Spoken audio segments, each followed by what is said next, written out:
انجلترا بعت لك معايا رساله ان انت تطلع بره مصر والبارودي يقدم استقالته.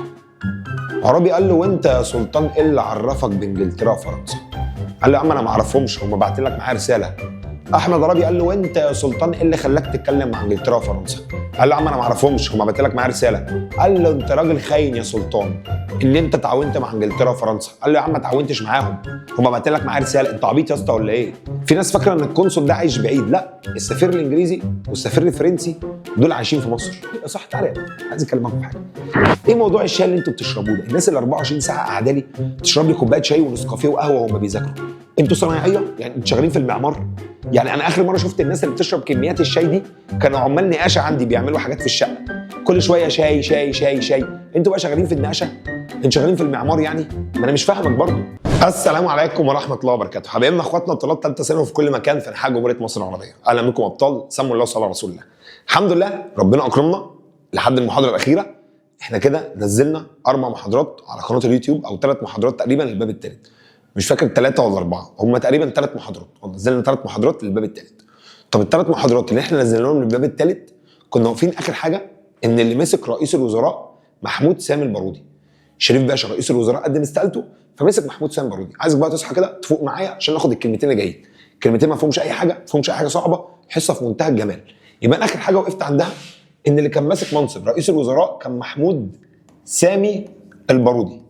يبقى كان محمود سامي البارودي اهو، البارودي ده كان ماسك منصب رئيس الوزراء، دي اخر حاجه قلتها. طيب امال احمد عرابي يا مستر كان ماسك ايه؟ لازم تعرف عرابي كان ماسك ايه. عرابي كان ماسك منصب اسمه منصب وزير الحربيه. يبقى الطالب اللي فهمني، محمود سامي البارودي مسك منصب رئيس الوزراء، عرابي مسك منصب وزير الحربيه. في الوقت ده اكتشفنا مؤامره اسمها مؤامره الضباط الشراكسه. مؤامره الضباط الشراكسه، اول حاجه عايز اعرف الشراكسه دول جنسيتهم اتراك. تاني حاجه عايز اعرفها تاريخ المؤامره، شهر ابريل اللي هو شهر 4 سنه 1882. ايه اللي حصل؟ طبعا الشراكسه اللي هم الاتراك كارهين احمد عرابي. طب مستر ليه الشراكسه مش حابين احمد عرابي؟ الشراكسه مش حابين احمد عرابي علشان احمد عرابي عزل واحد اسمه عثمان رفقي الشركسي اللي هو وزير الحربيه، فقال لك ان الشراكسه كارهين احمد عرابي. طب الشراكسه كارهين احمد عرابي فعمل مؤامره لاغتيال يعني قتل احمد عرابي و40 ضابط مصري اللي هو بقى عبد العال حلمي والبارودي وعلي فهمي اللي هم الناس دي كلها. فقال لك يبقى مؤامره ضباط الشراكسه. اكتشفنا مؤامره كان عاملها الاتراك لاغتيال عرابي والضباط الوطنيين اللي كان عددهم 40 ضابط مصري. احمد عرابي عرف المؤامره وعرف مين الناس اللي عايزه تقتله. يبقى احمد عرابي اكتشف المؤامره وعرف مين المتآمرين، عرف الناس اللي عايزه تقتله، فاصدر ضدهم حكم بالنفي المؤبد الى السودان. قال لك انا هنفيهم للسودان نفي مؤبد وتجريدهم من الرتب العسكريه. يبقى في الوقت ده يا جماعه مين رئيس الوزراء؟ رئيس الوزراء محمود سامي البارودي. مين وزير الحربيه؟ احمد عرابي. قال لك في الوقت ده اكتشفنا مؤامره اسمها مؤامره الضباط الشراكسه. الاتراك والشراكسه كانوا عاملين مؤامره كبيره جدا. طب الاتراك والشراكسه كانوا عاملين مؤامره كبيره عشان يقتلوا احمد عرابي ويقتلوا معاه 40 ضابط مصري. تاني الاتراك والشراكسه عاملين مؤامره. ليه عاملين مؤامره؟ عايزين يقتلوا احمد عرابي و40 ضابط مصري. في الوقت ده احمد عرابي عرف المؤامره وحكم على الشراكسه. خلي بالك ان ال40 دول مصريين مش اتراك، ال40 دول مصريين هيتقتلوا. مين عايز يقتلهم؟ الاتراك والشراكسه. طب احمد عرابي لما عرف المؤامره قرر يصدر ضدهم حكمين. الحكم الاول يتنفي نفي مؤبد للسودان، الضباط اللي عايزين يقتلوه هيتنفوا نفي مؤبد للسودان. تاني حاجه تجريدهم، يعني هيشيلوا الرتب العسكريه من على كتافهم. مين لازم يوافق على هذه الاحكام؟ اللي كان لازم يوافق على هذه الاحكام هو الخديوي توفيق. يبقى تاني اللي المفروض كان يوافق على الاحكام دي الخديوي توفيق. توفيق قال لهم لا انا مش هوافق على هذه الاحكام. يبقى عرابي حكم على الاتراك اللي عايزين يقتلوا حكمين. توفيق بقى وافق على الاحكام ولا رفضها؟ رفضها. طب توفيق رفض الاحكام دي ليه؟ القنصل الانجليزي والقنصل الفرنسي هم اللي نصحوه. القنصل الانجليزي والقنصل الفرنسي نصحوه، قالوا له اوعى توافق على هذه الاحكام حتى لا تزداد قوه العرابيين. يبقى لك رفض الخديوي توفيق التصديق على الحكم بناء على نصيحه القنصلين حتى لا تزداد نفوذ العرابيين، يعني عشان نفوذ احمد عرابي ما تزيدش. خلي بالك ان هنا القنصلين قالوا لتوفيق ارفض، عكس مظاهره كان اسمها مظاهره عابدين الثانيه. في مظاهره عابدين الثانيه اللي هي مطالب سبتمبر 1882 نفس القنصلين دول قالوا له وافق. يبقى في مره القنصلين قالوا لتوفيق وافق على مطالب عرابي، والنهارده في مؤامره الضباط الشراكسه في شهر ابريل قالوا له اوعى تنفذ مطالب عرابي حتى لا تزداد قوه العرابيين. قال لك هنا فصار العرابيين، احمد عرابي اتضايق، فوصلنا لحل وسط. ايه هو الحل الوسط؟ وصلنا لحل يرضي الطرفين. ايه هو الحل اللي يرضي الطرفين؟ هننفيهم دون تحديد جهه النفي. يبقى هنوصل لحل يرضي الطرفين، ان احنا هننفيهم من غير ما نحدد مكان النفي. يبقى لك ان احنا وصلنا لحل وسط. الحل ده يا جماعه وصلنا له في شهر مايو، يعني بعد شهر من ايه؟ من المؤامره، ان هم يتنفوا خارج مصر من غير ما نحدد جهه النفي، وعدم تجريدهم من النياشين والرتب العسكريه. طبعا المؤامره دي اسمها مؤامره الضباط الشراكسه. مؤامره الضباط الشراكسه ان في مجموعه اتراك وشراكسه كانوا عاملين مؤامره. طب هم عاملين مؤامره ليه؟ عايزين يقتلوا احمد عرابي و40 ضابط مصري. يبقى هم مش عايزين يقتلوا عرابي بس، هم عايزين يقتلوا عرابي و40 ضابط مصري. طب هنا عرابي لما اكتشف المؤامره حكم عليهم بالنفي المؤبد الى السودان وتجريدهم من الرتب العسكريه. هنا بقى الفكره، توفيق وافق على الاحكام ولا رفضها؟ رفضها. مين اللي قال له؟ القنصلين، حتى لا تزداد قوه العرابيين. كده بيختلف مع موقف القنصلين في مظاهره عابدين الثانيه، لازم تكتبها لي. طب ليه الاتراك الشراكسه عايزين يقتلوا احمد عرابي؟ عشان ينتقموا لعثمان رفقي الشركسي. في الاخر وصلنا لحل وسط، هننفيهم من غير ما نحدد مكان النفي، هننفيهم من غير ما نحدد جهه النفي، وكمان عدم تجريدهم من الرتب العسكريه. سموا الله بقى وصلوا على رسول الله. في الوقت ده في اتنين لازم ارسمهم. القنصل الانجليزي، بص بقى، القنصل الانجليزي والقنصل الفرنسي. القنصل الانجليزي اللي هو سفير دوله انجلترا، والقنصل الفرنسي سفير دوله فرنسا. السفير ده يا جماعه او القنصل ده عايش في مصر، يعني برضو في ناس مش عارفه المعلومه دي. في ناس فاكره ان القنصل ده عايش بعيد، لا، السفير الانجليزي والسفير الفرنسي دول عايشين في مصر. فقال لك ان القنصل الانجليزي والقنصل الفرنسي عايشين في مصر. ارسلوا تقارير. يعني ايه ارسلوا تقارير؟ يعني القنصل الانجليزي بعت تقرير لدولته اللي هي دوله انجلترا، والقنصل الفرنسي بعت تقرير لدولته اللي هي دوله فرنسا. يبقى سفير انجلترا بعت تقرير لانجلترا، سفير فرنسا بعت تقرير لفرنسا. بيقول ايه؟ ان الحاله في مصر تنذر بثوره. الحقيقه انجلترا، الحقيقه فرنسا، مصر هيحصل فيها ثوره كبيره. مين اللي هيعمل ثوره؟ احمد عرابي عايز يعمل ثوره كبيره يعزل فيها الخديوي توفيق ويعين بدلا منه عم توفيق اسمه الامير حليم. هل احمد عرابي هيعمل كده ولا هم بيتهموه؟ هم بيتهموه. فقال لك ان القنصلين حسوا ان الحاله في مصر تنذر بثوره وبخلع الخديوي توفيق، وقد نسب الى العرابيين، يعني اتهموا احمد عرابي ان هو بيسعى لعزل توفيق وتعيين عمه الامير حليم بناء على تقارير القنصلين. يبقى القنصل الانجليزي والقنصل الفرنسي بعتوا تقارير، القنصل الانجليزي بعت تقرير لانجلترا، القنصل الفرنسي بعت تقرير لفرنسا ان الحاله في مصر تنذر بثوره، واتهم احمد عرابي ان هو عايز يعمل ثوره كبيره جدا يعزل فيها الخديوي توفيق ويعين بدلا منه عمه الامير حليم بناء على هذه التقارير. اول ما التقارير دي ما وصلت لانجلترا وفرنسا، انجلترا وفرنسا بعتوا اسطولهم يحاصر شواطئ مصر. اسال سؤال، هل انجلترا وفرنسا دخلوا مصر ولا محاصرين الشواطئ؟ محاصرين الشواطئ. طب ثانيه واحده، قال لك بناء على هذه التقارير اول ما انجلترا وفرنسا ما سمعوا ان احمد عرابي عايز يعمل ثوره ضد الخديوي توفيق، قال لك ايه بقى؟ ارسلت انجلترا وفرنسا في مايو 82 قطعا من الاسطول في مظاهره حربيه امام الشواطئ المصريه. طب ما بعتوا الاسطول ده ليه؟ قال لك احنا بص باعتين اسطولنا يقف بره مصر، احنا مش هنخش، احنا واقفين بره مصر عشان لو حصل اي ثوره او حصل اي نوش في البلد ندخل نحمي الرعايا الاجانب. يبقى هم واقفين بحجه، ايه هي الحجه؟ ان هم يحموا الرعايا الاجانب في حدوث حاله اي ثوره. قال لك احنا واقفين بره عشان لو حصل اي ثوره او حصل في الامور امور ندخل نحمي الرعايا الاجانب. سموا الله وصلوا على رسول الله. يبقى القنصل الانجليزي والقنصل الفرنسي ارسلوا تقارير. طب ارسلوا تقارير قالوا فيها ايه؟ الحاله في مصر تنذر بثوره. يلا ارسلوا تقارير قالوا كده الحاله في مصر تنذر بثوره، واتهم احمد عرابي ان هو عايز يعمل ثوره كبيره، الثوره دي يعزل فيها الخديوي توفيق ويعين بدلا من توفيق عم توفيق الامير حليم. اول ما انجلترا وفرنسا عرفوا الكلام ده بعتوا اسطولهم، هو ما دخلش مصر، هو محاصر الشواطئ، بحجه ان لو حصل ثوره يخشوا يحموا الرعايا الاجانب.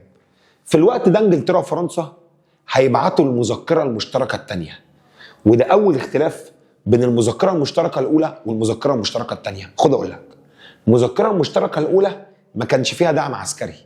المذكره المشتركه الاولى لما بعتوها ما بعتوش اسطول ولا بعتوا جيش، يبقى ما كانش فيها دعم عسكري. لكن المذكره المشتركه الثانيه بعتوا معاها الاسطول، يعني كان فيها دعم عسكري. انجلترا وفرنسا بعتوا مذكره بيقولوا فيها ايه؟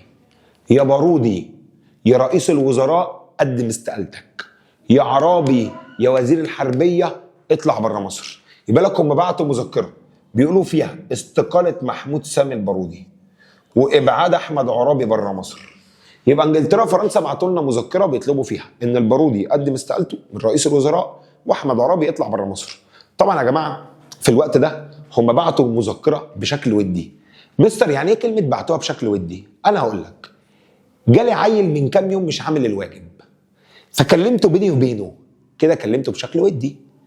طب الواد اصر ان هو ما يعملش الواجب الحصه اللي بعدها، كلمت ولي امره. لما اكلم ولي امره كده انا بكلمه بشكل ايه؟ رسمي. هي دي بقى انجلترا فرنسا اول ما بعتوا المذكره بعتوها للعرابيين بشكل ودي، بعتوها لاحمد عرابي بشكل ودي. عرابي بيننا وبينك كده اطلع بره مصر، يا بارودي قدم استقالتك. طب بعتوها مع مين؟ مين الشخص اللي بعته معاه الكلام ده؟ الرساله دي بعتنها مع مين؟ مع سلطان باشا رئيس مجلس النواب. رئيس مجلس النواب يعني معاه السلطه التشريعيه. يبقى انجلترا وفرنسا بعتوا المذكره المشتركه الثانيه بشكل ودي. في الاول بيقولوا للبارودي قدم استقالتك يا عربي اطلع بره مصر. ايوه يا مستر، بعتنها مع مين بقى؟ بعتنها مع واحد اسمه سلطان باشا. شغال ايه سلطان باشا؟ رئيس مجلس نواب. فهنا سلطان باشا راح لاحمد عرابي بيقول له يا عرابي انجلترا بعت لك معايا رساله ان انت تطلع بره مصر والبارودي يقدم استقالته. عرابي قال له وانت يا سلطان ايه اللي عرفك بانجلترا وفرنسا؟ قال له يا عم انا ما اعرفهمش، هم باعتين لك معايا رساله. احمد عرابي قال له وانت يا سلطان ايه اللي خلاك تتكلم مع انجلترا وفرنسا؟ قال له يا عم انا ما اعرفهمش، هم باعتين لك معايا رساله. قال له انت راجل خاين يا سلطان ان انت تعاونت مع انجلترا وفرنسا. قال له يا عم ما تعاونتش معاهم، هم باعتين لك معايا رساله، انت عبيط يا اسطى ولا ايه؟ فقال لك ان في الوقت ده الشعب او اسف احمد عرابي فقد الثقه في سلطان باشا ولقب سلطان باشا بلقب الخاين. يبقى هنا يا جماعه انجلترا وفرنسا في الاول بعتت المذكره بشكل ودي مع سلطان باشا، فاحمد عرابي شك في سلطان باشا اللي هو رئيس مجلس النواب ولقبه بلقب الخاين وفقد الثقه فيه. يبقى انا عايز اسال الناس، القنصل الانجليزي والقنصل الفرنسي بعتوا تقارير، قالوا ايه في التقارير؟ ان الحاله في مصر تنذر بثوره. يبقى القنصل الانجليزي والقنصل الفرنسي بعتوا تقارير، قالوا في التقارير الحقيقه انجلترا الحقيقه فرنسا مصر هيحصل فيها ثوره كبيره جدا. طب الثوره الكبيره اللي هتحصل دي احمد عرابي عايز يعملها، يعزل فيها توفيق ويعين بدلا منه عمه الامير حليم. هنا انجلترا وفرنسا بعتت اسطولها، هل الاسطول دخل مصر ولا واقف على الشواطئ؟ واقف على الشواطئ. بحجه ايه؟ ان لو حصل نوش ندخل نحمي الرعايا الاجانب. فقال لك ان في الوقت ده، والطالب اللي معايا وفاهم، قال لك ان في الوقت ده انجلترا وفرنسا هيبعتوا المذكره المشتركه الثانيه، بس هيبعتوا المذكره المشتركه الثانيه بشكل ودي. يا عرابي اطلع بره مصر، يا بارودي قدم استقالتك بشكل ودي. احمد عرابي رفض المذكره، قال لك لا انا مش هطلع بره مصر ولا البارودي هيقدم استقالته. لما انجلترا وفرنسا بعتوا المذكره بشكل ودي مع سلطان باشا رئيس مجلس النواب اللي خلى الشعب يفقد الثقه فيه، وسلطان باشا اتعرف بلقب الخاين، في الوقت ده احمد عرابي رفض المذكره وقال لك لا انا مش طالع بره مصر والبارودي مش هيقدم استقالته. احمد عرابي جمع الجيش والشعب، يلا معايا، احمد عرابي جمع مين؟ الجيش والشعب، وراح جامع الازهر، حلف يمين الدفاع عن البلد، قال لك اقسم بالله العظيم ان ادافع عن هذه البلد وان احمي الدستور. يا عم ماشي كويس ان انت بتحلف، بس دافع. بيفكرني بطالب عليه اكوام مذاكره قد كده، مروح بقى، هو مروح البيت ماشي، انا عليا مذاكره كتير قوي، انا بقالي كتير ما ذاكرتش، والله اول ما اروح اذاكر، انا اول ما اروح هتوضى واصلي ركعتين واذاكر. يا عم هي الصلاه كويسه وكل حاجه، بس ذاكر. انت عمال تحلف وعمال تصلي وتعمل نسكافيه وتشرب. ايه موضوع الشاي؟ صح تعالى يا اخو، عايز اكلمكم في حاجه. ايه موضوع الشاي اللي انتوا بتشربوه ده؟ الناس اللي 24 ساعه قاعده لي تشرب لي كوبايه شاي ونسكافيه وقهوه وهم بيذاكروا، انتوا صنايعيه؟ يعني انتوا شغالين في المعمار؟ يعني انا اخر مره شفت الناس اللي بتشرب كميات الشاي دي كانوا عمال نقاشه عندي بيعملوا حاجات في الشقه، كل شويه شاي شاي شاي شاي. انتوا بقى شغالين في النقشه، انتوا شغالين في المعمار يعني، ما انا مش فاهمك برضه. فقال لك ان في الوقت ده احمد عرابي راح جامع اسمه جامع الازهر الشريف عشان يحلف يمين الدفاع عن البلد. فقال لك ان البارودي رفض الاستقاله واقسم الجميع يمين الدفاع عن البلد في جامع اسمه جامع الازهر، واللي هيحلفهم اليمين واحد اسمه الشيخ محمد عبده. صدق هنا انجلترا قالت لعرابي تصدق احنا ناس مهزأه، تصدق احنا ناس مهزأه ان احنا بعتنا لك المذكره بشكل ودي. انت المفروض امثالك يتبعت لهم المذكره بشكل رسمي. احنا غلطانين يا عرابي ان احنا بعتنا لك المذكره بشكل ودي، احنا هنبعت لك المذكره بشكل رسمي. طب الطالب اللي فهم معنى ان انجلترا هتبعت المذكره بشكل رسمي يعني هتبعتها مع مين؟ مع توفيق، هتبعتها لتوفيق بقى خلاص. فقال لك ان هنا انجلترا هتبعت المذكره لتوفيق يعني هتبعتها بشكل رسمي. هي في الاول بعتتها بشكل ودي بينها وبين عرابي، عرابي رفض. فهنا انجلترا هتبعتها لتوفيق يعني هتبعتها بشكل رسمي. توفيق وافق على المذكره. توفيق قال لانجلترا انا موافق ان عرابي يطلع بره مصر والبارودي يقدم استقالته. طب انجلترا وفرنسا بعتوها الاول بشكل ودي، عرابي رفضها. لما بعتوها بشكل رسمي للخديوي توفيق، توفيق كده كده خاضع ليهم، فتوفيق وافق ما عندوش مشكله. فالبارودي قال لهم لا وعلى ايه؟ هتوجعوا دماغي ليه؟ البارودي راح مقدم استقالته في مايو 82. طب البارودي لما قدم استقالته مين مسك منصب رئيس الوزراء؟ اللي مسك منصب رئيس الوزراء هو الخديوي توفيق. فقال لك ان البارودي لما قدم استقالته شكل الخديوي توفيق الوزراء برئاسته. خلي بالك ان دي تاني مره يعملها توفيق، واصلا توفيق ما ينفعش يمسك رئيس وزراء. طب يا مستر يا استاذنا يا جميل ليه ما ينفعش توفيق يمسك رئيس الوزراء؟ انا اقول لك لان لازم اللي يمسك منصب رئيس الوزراء يكون وزير. تاني لازم اللي يمسك منصب رئيس الوزراء يكون ايه؟ وزير. وتوفيق مش وزير، توفيق الخديوي. فقال لك ان للمره الثانيه توفيق بيمسك منصب رئيس الوزراء وده ما ينفعش لان توفيق هو الخديوي. فتوفيق قال لك يا جماعه انا ماسكها بصفه مؤقته. يبقى بعد المذكره المشتركه الثانيه هنا بقى عايز يسالني ايه النتائج المترتبه على المذكره المشتركه الثانيه. احمد عرابي في الاول رفضها لما كانت بشكل ودي هو والبارودي، وراحوا حلفوا اليمين في جامع الازهر امام الشيخ محمد عبده. راحت انجلترا بعتها بشكل رسمي للخديوي توفيق، فتوفيق وافق عليها. توفيق قال لهم انا موافق على المذكره. طب توفيق لما وافق على المذكره البارودي اتقمص قدم استقالته من رئاسه الوزراء، فالخديوي توفيق شكل هو رئيس الوزراء. طب عرابي مشي؟ لا عرابي فضل قاعد. قال لك ان الضباط كلها كانت متمسكه باحمد عرابي، فقال لك عرابي فضل وزير حربيه ووزير بحريه وقائد جيش. يبقى عرابي ما مشيش، عرابي فضل وزير حربيه ووزير بحريه وقائد جيش. طب يا صدق صلى الله على رسول الله. في الوقت ده مين كانت محاصره الشواطئ؟ الاسطول الانجليزي والاسطول الفرنسي. انسحب الاسطول الفرنسي بدون اي اسباب، الاسطول الفرنسي انسحب. فرنسا مشيت، اتبقت انجلترا. انجلترا اتبقت يعني فرنسا مشيت، انجلترا موجوده، وانجلترا بدات تمهد لاحتلال مصر. يبقى فرنسا مشيت، انجلترا موجوده، انجلترا بدات تمهد لاحتلال مصر. ففي الوقت ده انجلترا بتطلب من خديوي توفيق، ركز بقى، انجلترا طلبت من خديوي توفيق وطلبت من السلطان العثماني. انجلترا بتقول لتوفيق والسلطان العثماني استاذنكم ما تعملوش اي تحصينات في مدينه اسكندريه. يا توفيق يا سلطان ما تحصنوش مدينه اسكندريه بعد اذنكم عشان لما اجي احتلها بسهوله. فقال لك بدات انجلترا تتجه نحو الانفراد بالعمل بعيدا عن فرنسا، خاصه بعد سحب فرنسا الاسطول الفرنسي. طلب قائد الاسطول الانجليزي من الحكومه عمل اي تحصينات في مدينه اسكندريه. قال لك الخديوي توفيق لم يحتج وكذلك السلطان العثماني لم يتحرك. انجلترا بتقول لنا ما تعملوش تحصينات في مدينه اسكندريه عشان اجي احتلكم بسهوله. سميني الله وصلي على رسول الله. هي الحصه النهارده بادئه بايه؟ اقول لك. الحصه النهارده بادئه بمؤامره الضباط الشراكسه. ضباط اتراك وشراكسه في شهر ابريل اللي هو شهر 4 سنه 1882 كانوا عاملين مؤامره كبيره جدا لاغتيال احمد عرابي عشان يقتلوا احمد عرابي و40 ضابط مصري. في الوقت ده اكتشفنا المؤامره. طب لما اكتشفنا المؤامره حكمنا عليهم بالنفي المؤبد للسودان وتجريدهم من الرتب العسكريه. هنشيل كل الرتب من على كتافهم، كل الرتب العسكريه هنشيلها. طب في الوقت ده يا جماعه الخديوي توفيق وافق على الاحكام ولا رفضها؟ رفضها. ليه توفيق رفض هذه الاحكام؟ القنصل الانجليزي والقنصل الفرنسي هم اللي نصحوه، القنصل الانجليزي والقنصل الفرنسي هم اللي قالوا له ارفض هذه الاحكام حتى لا تزداد قوه العربيين. يبقى القنصل الانجليزي والقنصل الفرنسي هم اللي قالوا له ارفض هذه الاحكام عشان ما تزيدش مكانه احمد عرابي. في الاخر وصلنا لحل وسط، هننفيهم دون تحديد جهه النفي ومش هنجردهم من الرتب العسكريه.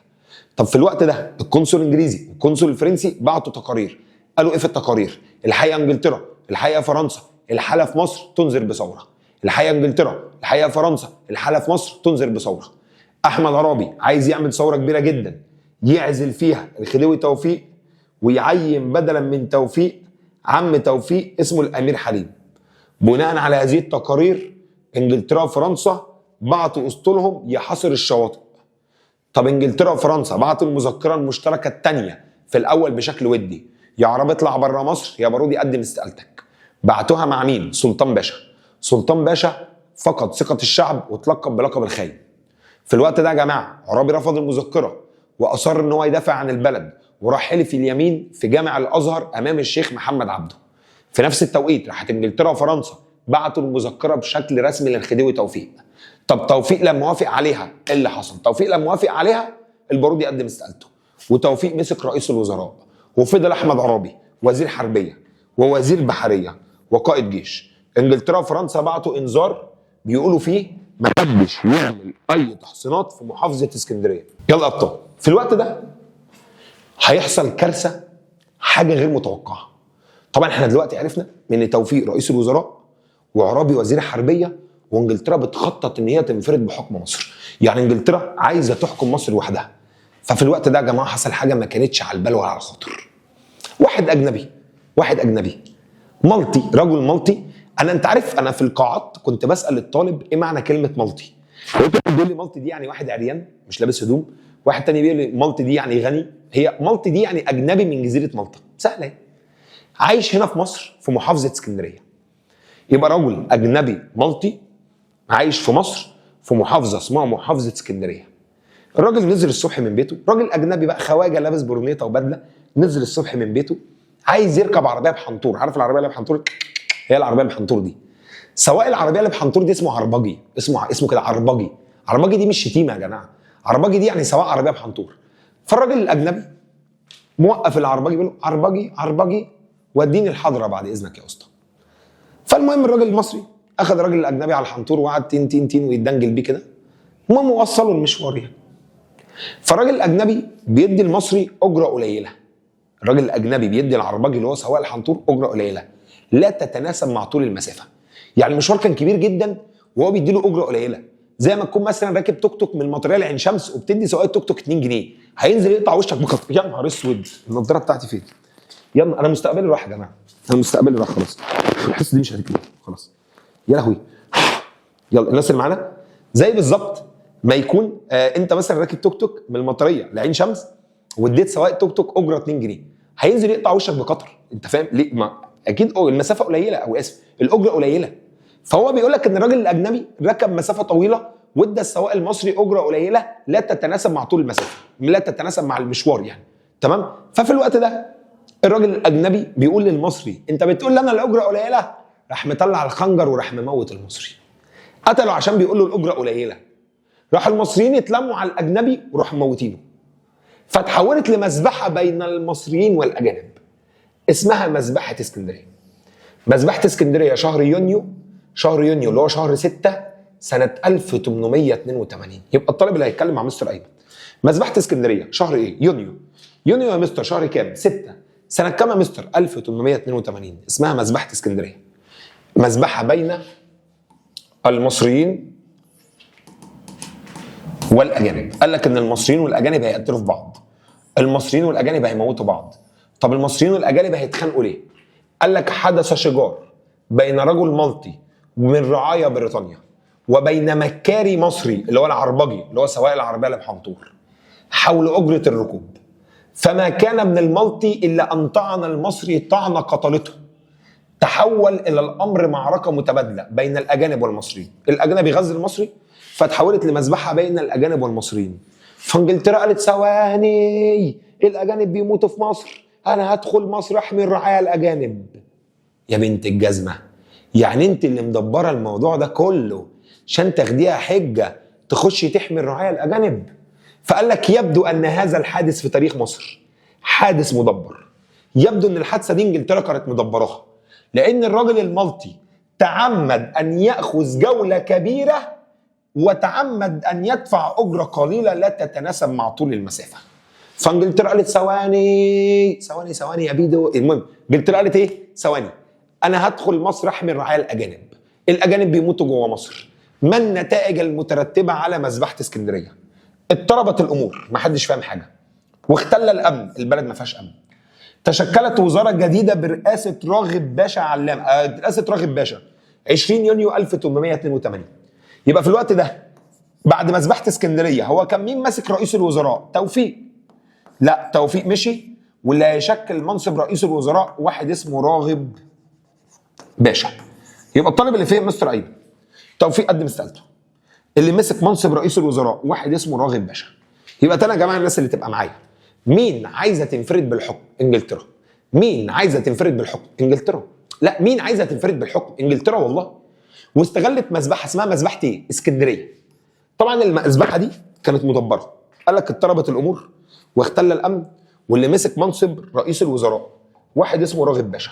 طب سموا الله صلى على رسول الله. هي مين عايزه تنفرد بالحكم؟ في انجلترا. هيبقى في الحته اللي جايه عشان مهمه جدا. يلا، مين عايزه تنفرد بالحكم؟ انجلترا. مين هتوقفها؟ فرنسا. فلك ان انجلترا كانت عايزه تنفرد بالحكم، لكن فرنسا هتوقفها. انجلترا قالت يا جماعه انا هدخل مصر احمي الرعايا الاجانب. فرنسا قالت لها خدي هنا سوكومونس. رايحه فين؟ قالت لها خدي هنا يا حبيبي. رايحه فين؟ ايه تخشي مصر تحمي الرعايا الاجانب دي؟ واحنا هبل يعني؟ واحنا باقي الدول الاجنبيه عبط؟ هنصدق الفيلم اللي انت عاملاه؟ فقال لك ان انجلترا كانت عايزه تنفرد بالحكم. مين وقفتها؟ فرنسا. وفرنسا دعت لعقد مؤتمر اسمه مؤتمر الأستانة. يبقى لك ان فرنسا دعت كل الدول الكبرى لعقد مؤتمر اسمه مؤتمر الأستانة. انا عايزه كل الدول تجيلي تقعد هنا في الأستانة علشان نشوف بقى موضوع انجلترا تحتل مصر ليه؟ ليه انجلترا تاخد مصر لوحدها؟ فقال لك ان مؤتمر الأستانة شهر يونيو 1882. مين الدولة اللي دعت ليه؟ فرنسا. جت انجلترا، جت المانيا، جت النمسا، جت ايطاليا، وطبعا فرنسا. 5 دول اتجمعوا. طب مستر هم متجمعين فين؟ متجمعين في الأستانة. مستر ايه هي الأستانة؟ عاصمة الدولة العثمانية. يبقى لك ان 5 دول دول متجمعين في الأستانة. ايه هي الأستانة؟ الأستانة هي عاصمة الدولة العثمانية. طب استاذنا ليه ال5 دول دول متجمعين في مؤتمر الأستانة؟ ال5 دول متجمعين في مؤتمر الأستانة لبحث المسألة المصرية. يبقى ده سؤال امتحان. ليه ال5 دول متجمعين في مؤتمر الأستانة؟ 5 دول متجمعين في مؤتمر الأستانة لبحث المسألة المصرية. مستر يعني ايه كلمة لبحث المسألة المصرية؟ يعني ليه انجلترا عايزة تحتل مصر؟ يبقى كام دولة متجمعين؟ 5. متجمعين ليه؟ متجمعين لبحث المسألة المصرية. يعني عايزين يشوفوا ليه انجلترا عايزة تنفرد بالحكم. طب سؤال تاني يا مستر، هم متجمعين فين؟ يا عم انا لسه قايل لك بقى متجمعين في الأستانة، ما تقرفنيش. مستر هي الأستانة اللي هي ايه؟ يا عم اهو، ما هي عاصمة الدولة العثمانية. ليه متجمعين في الأستانة؟ اشمعنى متجمعين في الأستانة؟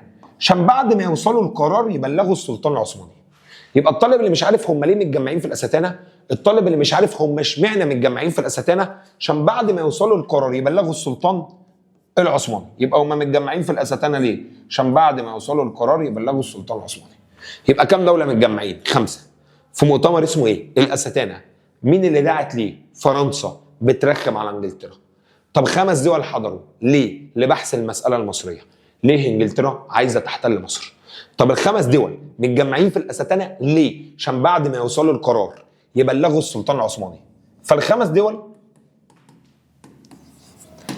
عملوا مع بعض، 5 دول كتبوا مع بعض ميثاق. ميثاق يعني عقد. ال5 دول دول كتبوا مع بعض ميثاق. ميثاق يعني عقد اسمه ميثاق النزاهة.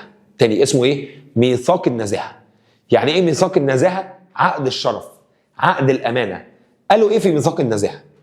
ألا تنفرد دولة تجاه المسألة المصرية. كلمة ألا تنفرد دولة تجاه المسألة المصرية إن مفيش دولة تحتل مصر.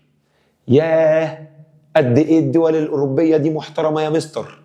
مفيش دولة تحتل مصر لوحدها، لو هنحتلها نحتلها احنا الخمسة. ياه، قد إيه الدول الأوروبية دي بنت كلب يا مستر. عندك حق والله يا ابني.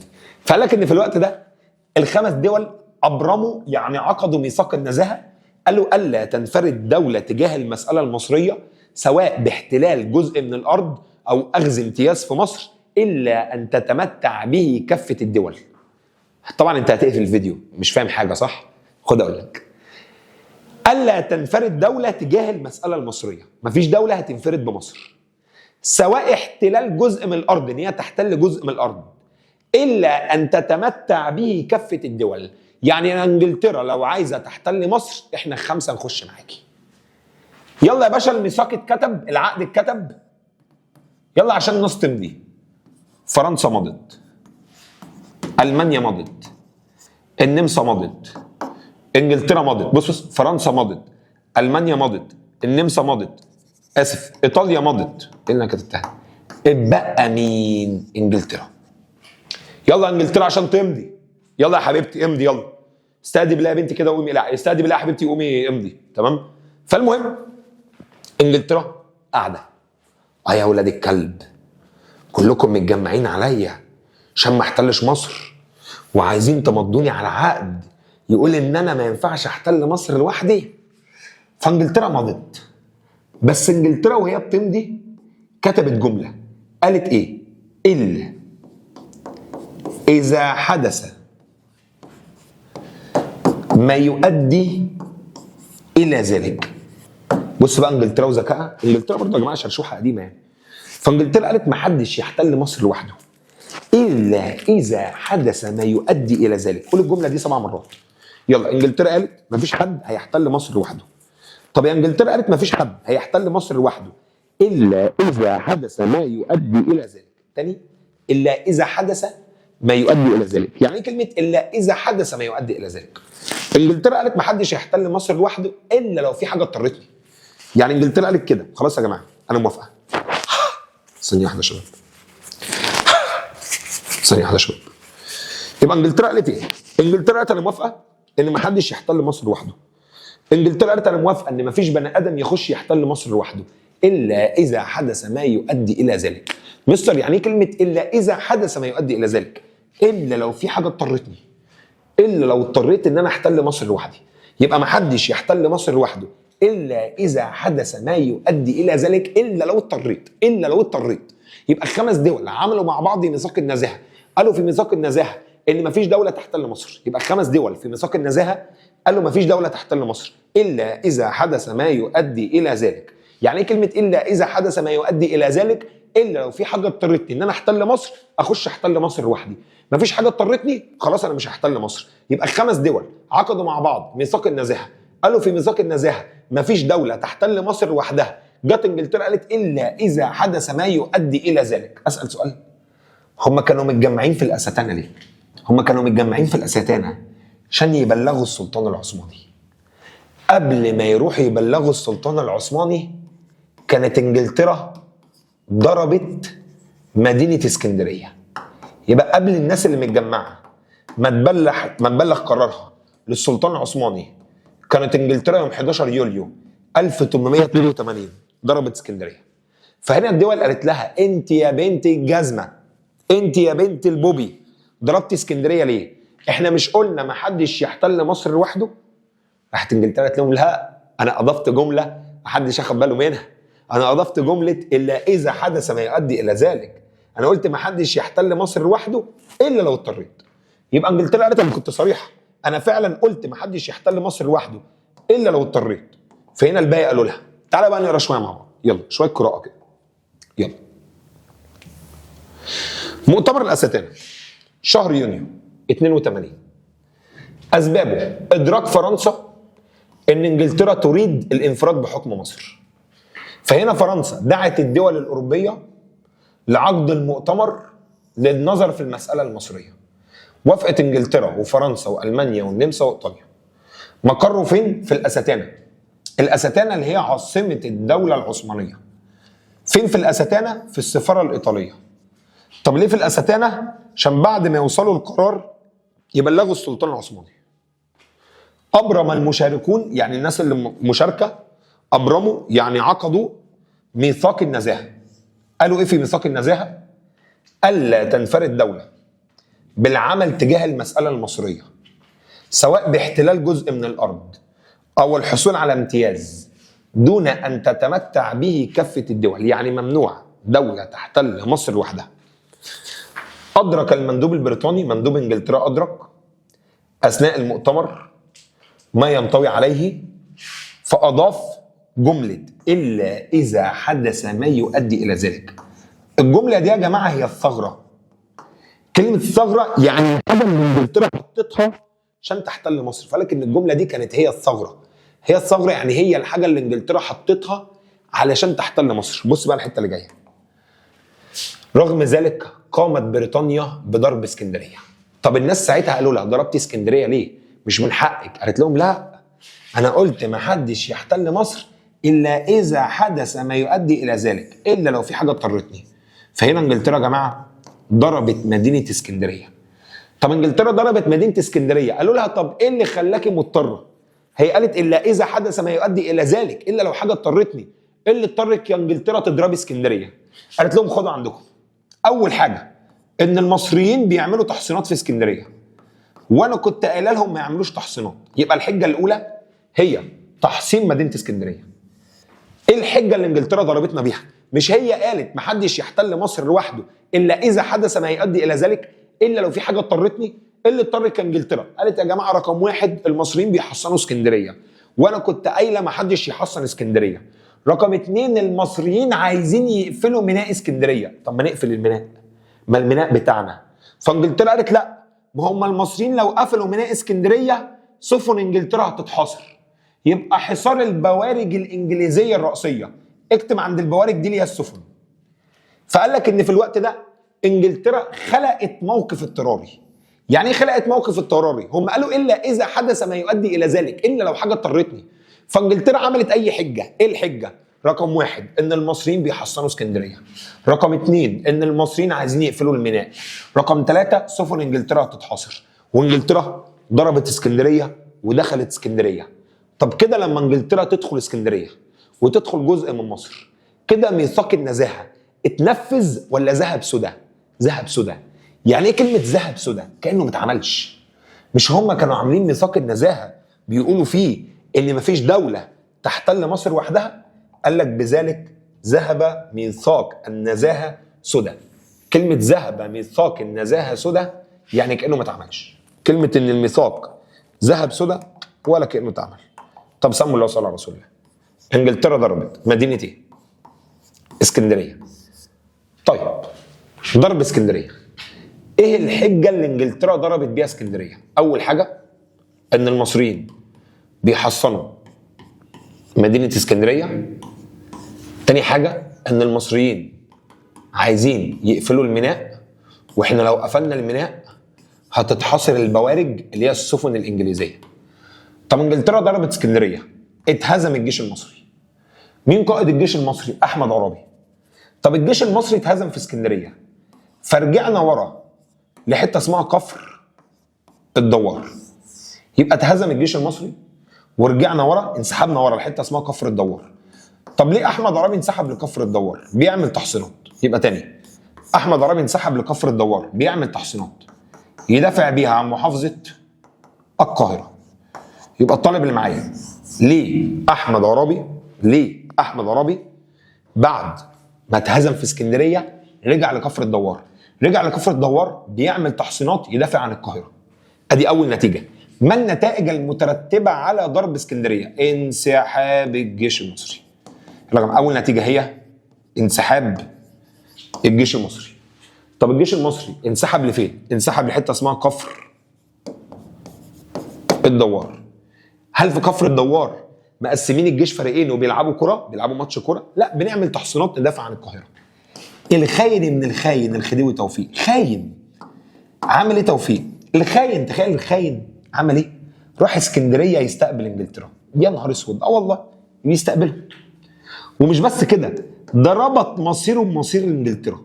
يعني ايه كلمه ربط مصيره بمصير انجلترا؟ قال لانجلترا انا معاكي على الحلوه والمره، لو انت يا انجلترا دخلتي مصر واحتلتيها يبقى رزقنا، طب ما عرفتيش تحتل البلد واتطردنا هطرد معاكي. توفيق ربط مصيره بمصير الانجليز وكلف انجلترا تحافظ على النظام في مدينه اسكندريه. يبقى لك ان توفيق ربط مصيره بمصير الانجليز وكلف انجلترا تحافظ على النظام في مدينه اسكندريه. يبقى توفيق ربط مصيره بمصير انجلترا، غير ان هو ربط مصيره بمصير انجلترا كلف انجلترا تحافظ على النظام في مدينه اسكندريه. قال لانجلترا انا بكلفك ان انت اللي تحافظي على النظام في اسكندريه. فانجلترا اعلنت في الاسكندريه احكام اسمها الاحكام العرفيه. الطالب اللي مش عارف ايه الاحكام العرفيه، كلمه احكام عرفيه يعني قانون طوارئ. كلمه احكام عرفيه قانون طوارئ يعني بمعنى اصح انجلترا ليها حق تدخل اي بيت مصري برجليها، تروح مكسراه وتروح واخده اي حد عايزاه، تقبض على اي حد. فقال لك اضطرب الموقف بشكل عام، اتهزم الجيش المصري في اسكندريه، انجلترا دخلت اسكندريه، اعلنت الاحكام العرفيه، عرابي انسحب لكفر الدوار بيعمل خط دفاع تاني عشان يواجه انجلترا. فقال لك ان عرابي انسحب لكفر الدوار. طب ليه يا عم عرابي انسحبت لكفر الدوار؟ قال لك بعمل خط دفاع تاني احافظ او ادافع عن محافظه اسمها محافظه القاهره. طب سمي الله وصلى على رسول الله. الطالب اللي عايز يتكلم معايا في الحته الجايه اعمل مراجعه. انجلترا ضربت اسكندريه. طب انجلترا لما تضرب اسكندريه كده ميثاق النزاهه هتنفذ ولا ما تنفذش؟ ما تنفذش. بس انجلترا كانت ذكيه، لان انجلترا قالت جمله. ايه الجمله اللي قالتها انجلترا؟ الا اذا حدث ما يؤدي الى ذلك، الا اذا حدث ما يؤدي الى ذلك، الا لو في حاجه اضطرتني ان انا احتل مصر لوحدي انا هحتل مصر لوحدي. يبقى الجمله اللي قالتها انجلترا خليتها تعرف تحتل مصر بسهوله هي جمله الا اذا حدث ما يؤدي الى ذلك. قبل ما الناس اللي متجمعه ما تبلغ قرارها للسلطان العثماني كانت انجلترا ضربه مدينه اسكندريه بحجه ان المصريين بيعملوا تحصينات وان المصريين بيقفلوا الميناء وسفن انجلترا هتتحاصر. احمد عرابي انسحب لحته اسمها كفر الدوار. طب ليه يا عم عرابي انسحبت لكفر الدوار؟ قال لك بعمل تحصينات ادافع بيها عن محافظه القاهره. طب سمي الله. في الوقت ده الخديوي توفيق، خديوي توفيق يا جماعه خاين، خديوي توفيق خاين، خان البلد وربط مصيره ومصير الانجليز. بص يا حبيب قلبي، انا اخر حاجه قلتها لك ان انجلترا ضربت مدينه اسمها مدينه اسكندريه فانسحب الجيش المصري لحته اسمها كفر الدوار. طب احمد عرابي انسحب لكفر الدوار، كان بيعمل ايه في كفر الدوار؟ كان بيعمل تحصينات. طب ليه احمد عرابي كان بيعمل تحصينات في كفر الدوار؟ عشان يدافع عن محافظه القاهره. هنا الخديوي توفيق الخاين راح محافظه اسكندريه ونقل مصيره بمصير الانجليز. قال لك ان الخديوي توفيق ربط مصيره ومصير الانجليز، يعني قال لانجلترا زي ما يحصل لكم هيحصل لي. لو عرفت يا انجلترا ان انت تحتلي مصر كده خلاص احنا في الامان مع بعض. طب يا انجلترا انت ما عرفتيش تحتلي مصر وفشلتي في احتلال مصر كده انجلترا انا وانت اتدمرنا. فقال لحضرتك ان في الوقت ده الخديوي توفيق انضم الى انجلترا وربط مصيره بيهم وكلفهم ان هم يحافظوا على النظام في مدينه اسكندريه. بس هنا الخديوي توفيق كان في اسكندريه واحمد عرابي كان في كفر الدوار. الخديوي توفيق طلب من احمد عرابي طلب غريب قوي. قال له يا عرابي وقف التحصينات اللي انت بتعملها في كفر الدوار. الخديوي بيؤمر وزير الحربيه احمد عرابي، بيقول له يا عرابي انا الخديوي وانت وزير الحربيه، فانا بامرك بالامر ان انت توقف التحصينات اللي انت بتعملها في كفر الدوار. ويا ابني سيبك من التحصينات والهبل ده وتعالى اسكندريه نتكلم انا وانت وانجلترا. عرابي قال له لا طبعا، انا لو وقفت التحصينات اللي انا بعملها في كفر الدوار انجلترا هتدخل مصر من الناحيه الغربيه. خلي بالك ان هنا الناحيه الغربيه اللي هي كفر الدوار. فقال لك ان هنا كفر الدوار ممكن يقول لك عليها الناحيه الغربيه او ممكن يقول لك عليها غرب وادي النيل. يبقى الطالب اللي فهمني قال لك الخديوي توفيق طلب من احمد عرابي اثناء تواجده في كفر الدوار التوقف عن الاستعدادات الحربيه وامره بالحضور الى قصر راس التين في اسكندريه. قال له تعالى نتكلم انا وانت وانجلترا. قال لك فرفض عرابي طلبات الخديوي. عرابي رفض طلبات الخديوي وقال له لا طبعا انا مش هعمل كده، لان انا لو عملت كده انجلترا هتدخل مصر بكل سهوله. بعدين احمد عرابي قال للخديوي انت ازاي بتحكم البلد دي؟ انت ازاي الخديوي اللي بتحكم مصر وبعت بلدك ووقفت مع الانجليز؟ عرابي وجه للخديوي توفيق تهمه اسمها الخيانه العظمى. الخديوي توفيق خان البلد، فاحمد عرابي قال له انت خنت البلد خيانه عظمى. وهنا احمد عرابي قال للخديوي توفيق انت اصلا ما ينفعش تحكم البلد، انا هعمل مجلس عرفي مكون من الاعيان. بص قال له ايه؟ انا هعمل مجلس عرفي مكون من الاعيان. يعني احمد عرابي عزل توفيق. يا مستر عرابي عزل توفيق؟ هو في حاجه اسمها عرابي عزل توفيق؟ انا عارف ان هو غلط بس هو ده اللي حصل. عرابي بالفعل اتجنن وعزل خديوي توفيق ووجه ليه تهمه اسمها الخيانه العظمى، وقال للاعيان انا عايزكم تبصوا في شرعيه ولايه الخديوي، ينفع توفيق هو اللي يحكم البلد؟ قالوا له لا. فهو عمل مجلس عرفي، المجلس ده هو اللي هيدير البلد. المجلس ده مكون من الاعيان. يبقى احمد عرابي عزل الخديوي توفيق. ثانيه واحده يا شباب. قال لك ان احمد عرابي عزل الخديوي توفيق من حكم البلد وعمل مجلس عرفي. فهنا الخديوي توفيق قال لاحمد عرابي لا انا هعزلك انت من وزاره الحربيه. عرابي قال له لا، ما انا سبقتك وعزلتك انت من حكم مصر. انتوا بتلعبوا يا جدعان، انجلترا في اسكندريه. ايوه هم فعلا بيلعبوا، ايوه يا مستر، يعني مين عزل مين؟ ولا حد عزل حاجه. ده بيتكلم بيقول له انا هعزلك من حكم مصر، فالتاني بيرد عليه بيقول له انا هعزلك من وزاره الحربيه. فقال لك ان هنا الخديوي توفيق قرر عزل احمد عرابي من وزاره الحربيه لان هو ما وقفش التحصينات. احمد عرابي قال له انا عزلتك اصلا وخليت اللي يحكم البلد مجلس عرفي. هنا الشعب في الوقت ده اتقرب من احمد عرابي واطلقوا على احمد عرابي حامي حمى الديار المصريه. طب يا اساتذه، هنا الخديوي توفيق طلع ببيان قال فيه يا جماعه انا بحذر الشعب المصري ان هو يتعاون مع احمد عرابي، وانا بقول للشعب المصري ان اللي مسؤول عن كل هذه الاحداث هو احمد عرابي. طب سمي الله وصلي على رسول الله. انت لو اخدت بالك ان اول ما انجلترا ما دخلت اسكندريه توفيق ربط مصيره بمصير الانجليز وقال لانجلترا حافظوا على النظام في محافظه اسكندريه. هنا الخديوي توفيق قال لاحمد عرابي وقف التحصينات اللي انت بتعملها في كفر الدوار وتعالى نتكلم في اسكندريه. عرابي رفض وقال له انت خنت البلد خيانه عظمى، ويا توفيق ما ينفعش انت اللي تحكم البلد، انا هعزلك اصلا من حكم مصر وهخلي اللي يحكم البلد مجلس عرفي. فتوفيق قال له لا انا هعزلك انت من وزاره الحربيه. بينما الطرفين في المناوشات الكلاميه، انا عايز بقى الحته دي. يعني ايه كلمه بينما الطرفين في المناوشات الكلاميه؟ كلمه بينما الطرفين في المناوشات الكلاميه احمد عرابي والخديوي توفيق هما الاثنين في مناوشات كلاميه، ده بيقول له هعزلك، ده بيقول له لا انا اللي هعزلك. هنا طبعا محافظه اسكندريه، هنا محافظه اسمها كفر الدوار، وهنا محافظه ثالثه اسمها محافظه القاهره، هنا البحر الاحمر، وهنا قناه السويس، وهنا في حته اسمها القصاصين. بص يا ابني بقى اللي عايز يفهم الحته اللي جايه. بينما الطرفين في المناوشات الكلاميه، بينما الطرفين في المناوشات الكلاميه، مين اللي في مناوشات كلاميه؟ مين اللي عمالين يردوا على بعض؟ احمد عرابي والخديوي توفيق. قال لك بينما الطرفين في المناوشات الكلاميه انجلترا قالت لهم خليكم زي ما انتم والنبي، وانجلترا قررت تخش مصر من الناحيه الشرقيه. كلمه ان انجلترا هتخش مصر من الناحيه الشرقيه يعني انجلترا هتخش مصر من قناه السويس. يبقى هنا الطالب اللي فهم يا جماعه بينما الطرفين في المناوشات الكلاميه. ايوه مستر، يعني ايه كلمه بينما الطرفين في المناوشات الكلاميه؟ بينما الطرفين في مناوشات كلاميه يعني الاثنين عمالين يهددوا بعض بالكلام. قال لك بينما الطرفين في مناوشات كلاميه. مستر يعني ايه كلمه بينما الطرفين في مناوشات كلاميه؟ الاثنين في مناوشات كلاميه يعني الطرفين بيهددوا بعض بالكلام. بينما الطرفين في مناوشات كلاميه بيهددوا بعض بالكلام. احمد عرابي والخديوي توفيق. انجلترا عايزه تخش مصر من الناحيه الشرقيه، يعني انجلترا عايزه تخش مصر من قناه السويس. هنا احمد عرابي كان في كفر الدوار. احمد عرابي جري من كفر الدوار لقناه السويس. كان عايز يعمل ايه؟ كان عايز يردم القناه. يعني ايه كلمه يردم القناه؟ احمد عرابي هو والرجاله، هو والجيش، كل واحد جمع جروف وراحوا على القناه هوب هوبا هوب هوبا هوب هوبا ها هوب هوبا ها اخراج. المهم راحوا على القناه كل واحد معاه جروف وعايزين يردموا القناه، يعني يقفلوا القناه. يقفلوا قناه السويس؟ انت هتخرب بيت ابونا. عايز تقفل قناه السويس؟ قال لك ايوه يا عم انجلترا هتعدي، انا هقفل القناه وهردم القناه واعطل الملاحه في قناه السويس. فقال لك ان هنا احمد عرابي حاول تعطيل الملاحه في قناه السويس. كلمه يعطل الملاحه يعني يردمها، يقفلها عشان انجلترا ما تخشش. هو عنده حق، انجلترا هتخش مصر من قناه السويس، بس برضه يا احمد عرابي ما تقفلش قناه السويس اللي بتدخل لنا فلوس.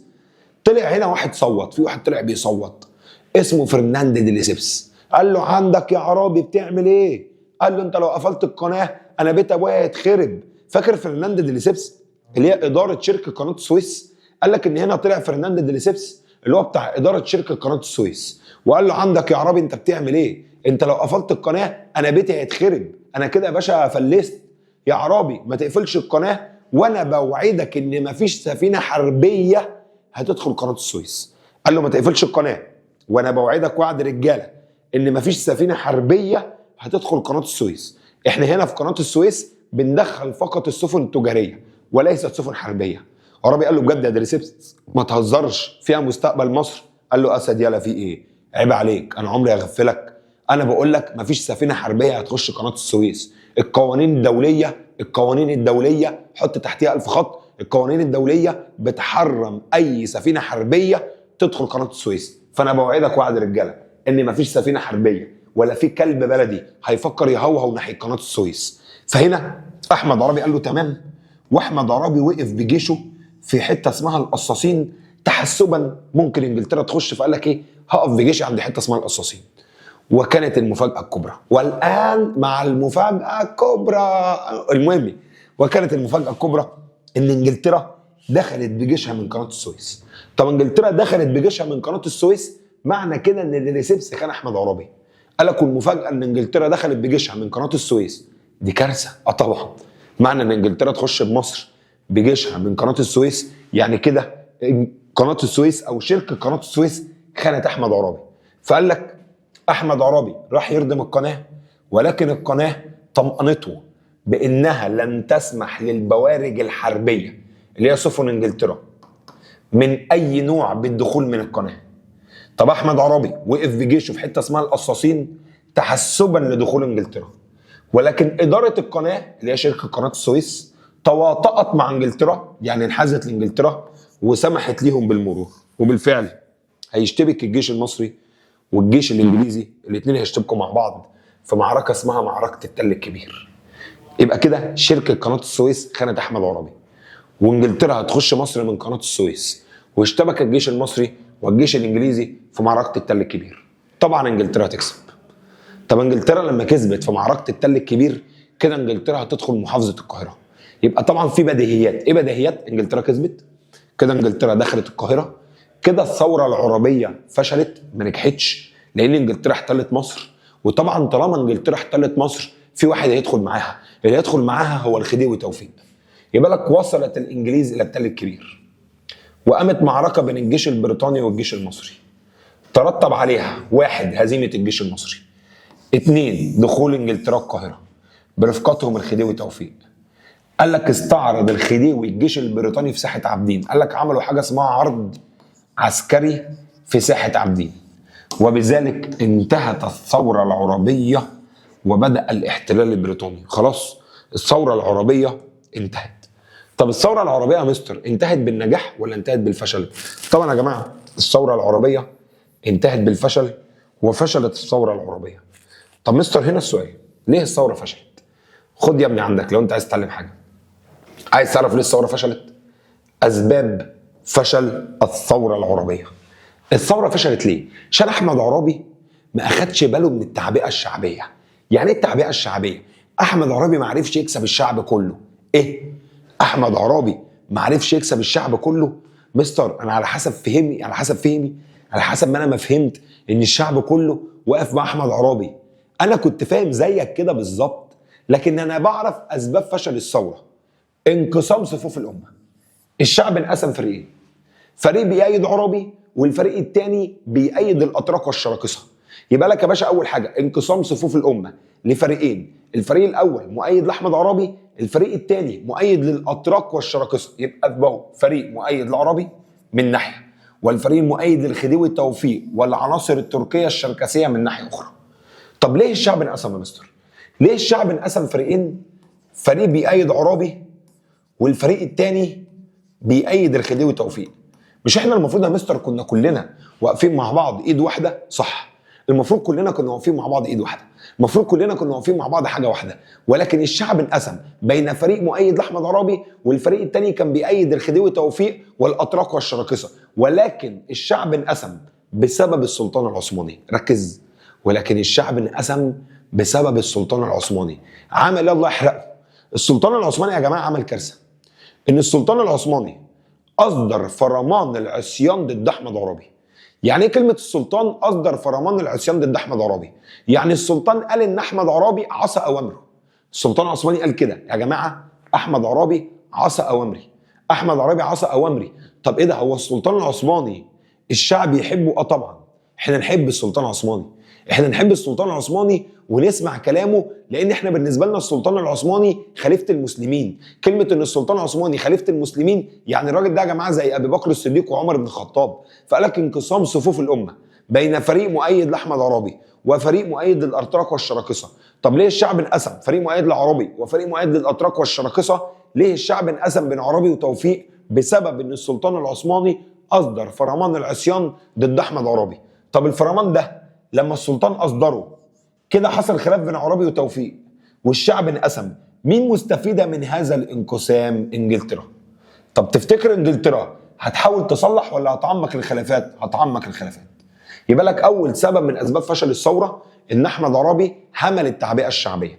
يعني ايه همل التعبئه الشعبيه؟ يعني الشعب انقسم بين فريق مؤيد لعرابي وفريق مؤيد للخديوي توفيق والاتراك والشراكسه.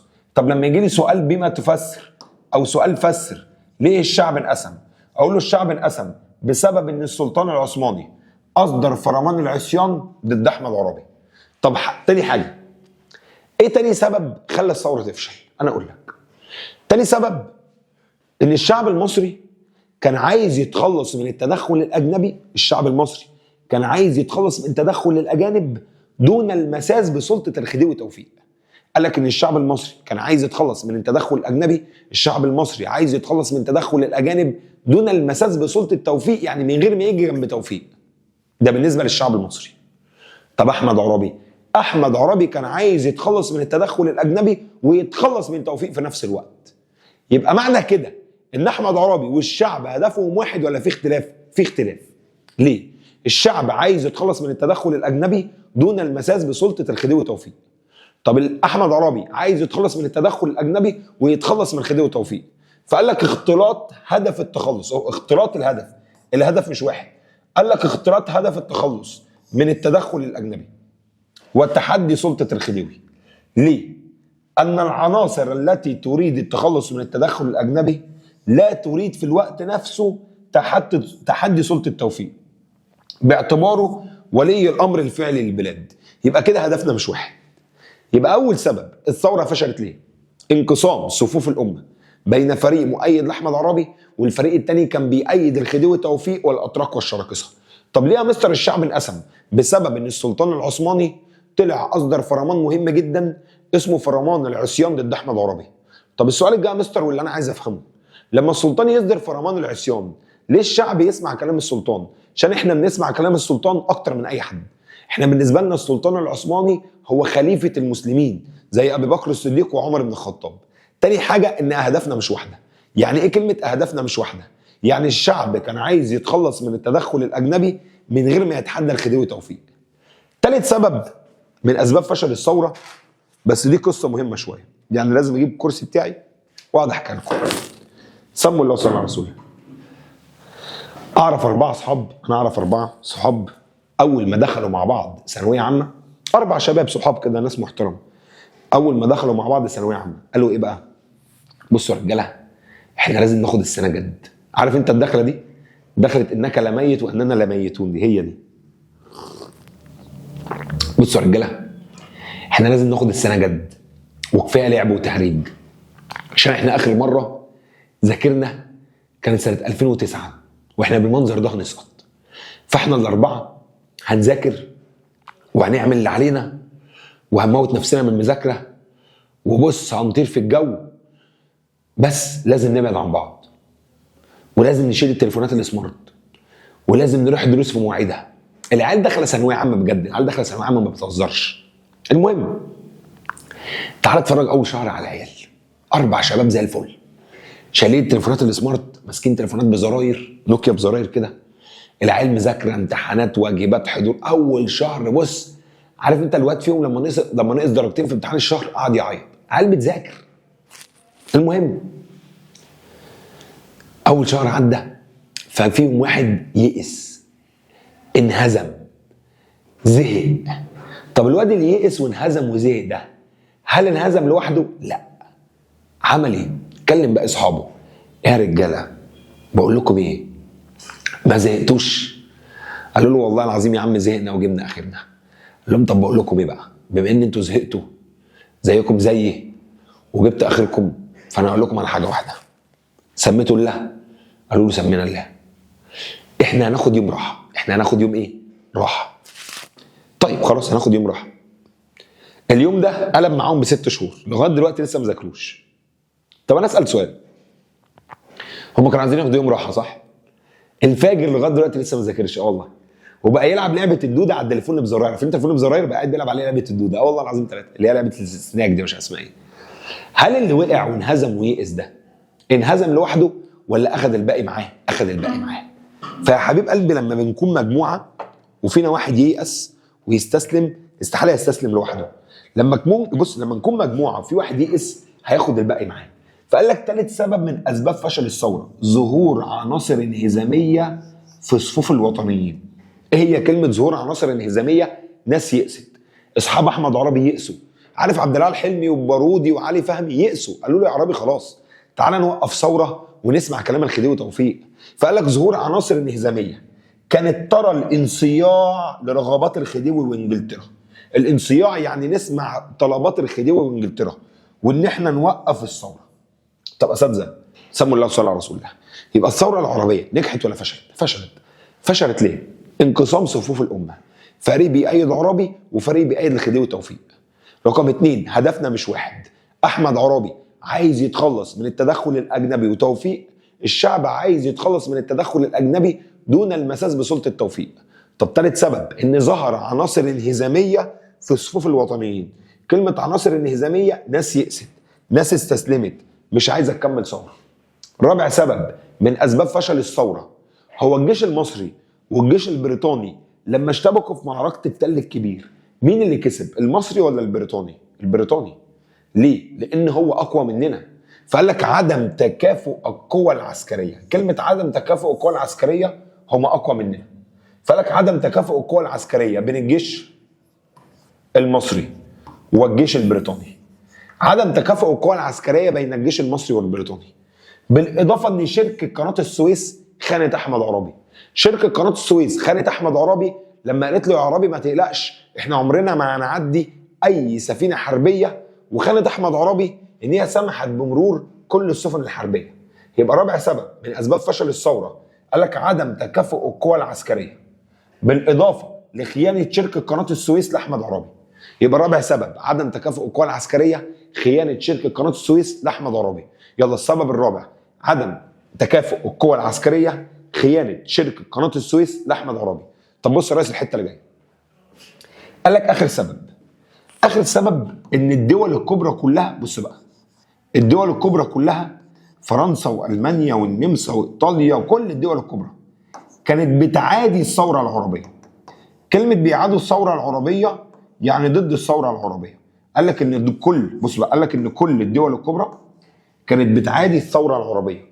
كلمه ان كل الدول الكبرى بتعادي الثوره العربيه يعني كل الدول الكبرى ضد الثوره العربيه. ليه؟ هم كده. الدول الكبرى ما بتحبش اي ثوره وطنيه. وهنا لازم تربطها بالباب الاول. كان في حمله اسمها الحمله الاسف، كان في ثوره اسمها الثوره الفرنسيه. فاكر الثوره الفرنسيه؟ الثوره الفرنسيه لما قامت في فرنسا، ما فيش حد كان بيرحب بيها. قال لك هم الدول الكبرى كده، الدول الكبرى بيعادوا اي ثوره وطنيه. فقال لك معاداه الدول الكبرى لاي ثوره وطنيه. يبقى الطالب اللي فهمني، معاداه الدول الكبرى لاي ثوره وطنيه. اي ثوره كبيره هتقوم هتلغي الملكيه وتعلن الجمهوريه. اي ثوره كبيره هتقوم في العالم هتقلب موازين الحكم، الدول الكبرى بتعاديها. فقال لك معاداه الدول الاوروبيه لاي ثوره وطنيه. يبقى تاني الثوره فشلت ل5 اسباب. رقم 1 انقسام صفوف الامه. رقم 2 اختلاط الهدف. رقم 3 ظهور عناصر انهزاميه. رقم 4 عدم تكافؤ القوى العسكريه وخيانه شركه قناه السويس. رقم 5 معاداه الدول الاوروبيه لاي ثوره وطنيه. اوضح لحضرتك معلومه مهمه جدا، سمي الله وصلى على رسول الله. بص يا نجم، احنا كده ربنا سبحانه وتعالى اكرمنا وقدرنا ان احنا نخلص الجزء بتاع احتلال انجلترا لمصر. كده الباب الثالث باقي فيه فيديوهين. الفيديو الاول باقي فيديوهين يعني. الفيديو اللي جاي حاجه اسمها احوال مصر تحت الاحتلال البريطاني، والجزء الثاني اسمه الحركه الوطنيه اللي هو مصطفى كامل ومحمد فريد والكلام ده كله. فاذا انا ناقص لي جزئين او فيديوهين في الباب الثالث، ان شاء الله الفيديوهين ينزلوا خلال اسبوع عشان عايز ادخل في الباب الرابع بسرعه جدا. خلاص كده ابطال، الناس المحترمه ان شاء الله نشوفها باذن الرحمن على خير في مواعيدها في السناتر.